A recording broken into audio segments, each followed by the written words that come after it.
మీకు అందరికీ పాఠాలు నేర్పించాలి. పిల్లల మారిగా మీరందరూ నేర్చుకొని రావాలి. సమాధానం కూడా కరెక్ట్గా చెప్పాలి. నీ జిల్లా ఎకరాకు ఎంత వస్తుందో ప్రొడక్టివిటీ తెలుసా నీకు? భయపడకుండా చెప్పు. ఎకరాకు ప్రొడక్టివిటీ జిల్లా ఎంత వస్తుంది, నువ్వెక్కడున్నావు, రాష్ట్రం ఎక్కడుంది, దేశం ఎట్టుంది? సార్ ఐడియా లేదు.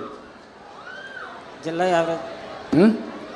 యావరేజ్ యావరేజ్ ఎంత ప్రొడక్టివిటీ? ఉత్పాదక శక్తి, ఉత్పాదకత 28. ఓకే, నెక్స్ట్ మీటింగ్కి వస్తాను, అప్పుడు అడుగుతాను మిమ్మల్ని. మీ అగ్రికల్చర్ డిపార్ట్మెంట్ చెప్తాను, మీరందరూ నేర్చుకోవాలి. మీరందరూ చదువుకొని ఉద్యోగాలు వచ్చాయంటే మీరు అనేక వ్యవస్థలు తీసుకొచ్చాం. ఆ వ్యవస్థలు ప్రజలకు లాభం ఇవ్వాలి, ఫలితాలు ఇవ్వాలి. ఒక స్కూల్ ఉంటే పిల్లలు బాగా చదువుకోవాలి, చదువు చెప్పాలి.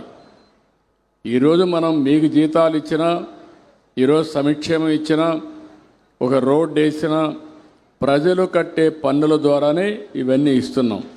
ఇచ్చినప్పుడు మీరందరూ బాధ్యతగా ప్రవర్తించాలి. కాబట్టి ఆ విషయం అంతా గుర్తుపెట్టుకోవాలి. ఏదో ఉన్నామంటే ఉన్నాం కాదు, మొక్కుబడి కాదు.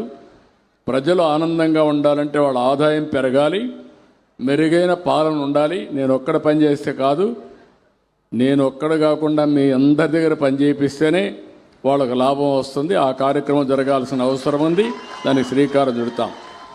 మీ అందరి పర్ఫార్మెన్స్ నెక్స్ట్ మీటింగ్ నుంచి ఏ ఊరిలో ఉండే రైతు భరోసా కేంద్రం మీ యొక్క పనితీరు ఎట్టుందో తీసుకొని వస్తా, చిట్టా తీసుకొని ఇక్కడికి వస్తా. నేను ఇంక ఆకస్మిక తనిఖీలకు కూడా వస్తాను, అది కూడా గుర్తుపెట్టుకోండి.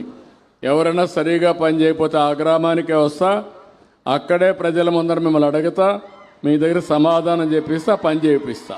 సరేనా? Okay sir.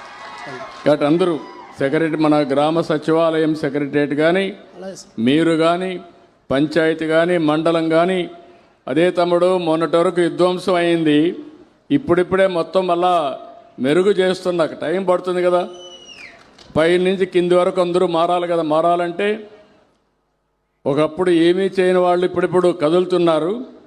రేపు రాబోయే రోజులు పరిగెత్తిస్తా, ఎవరికి అనుమానం అవసరం లేదు. ఓకే, నువ్వు కంప్లీట్ చేయండి.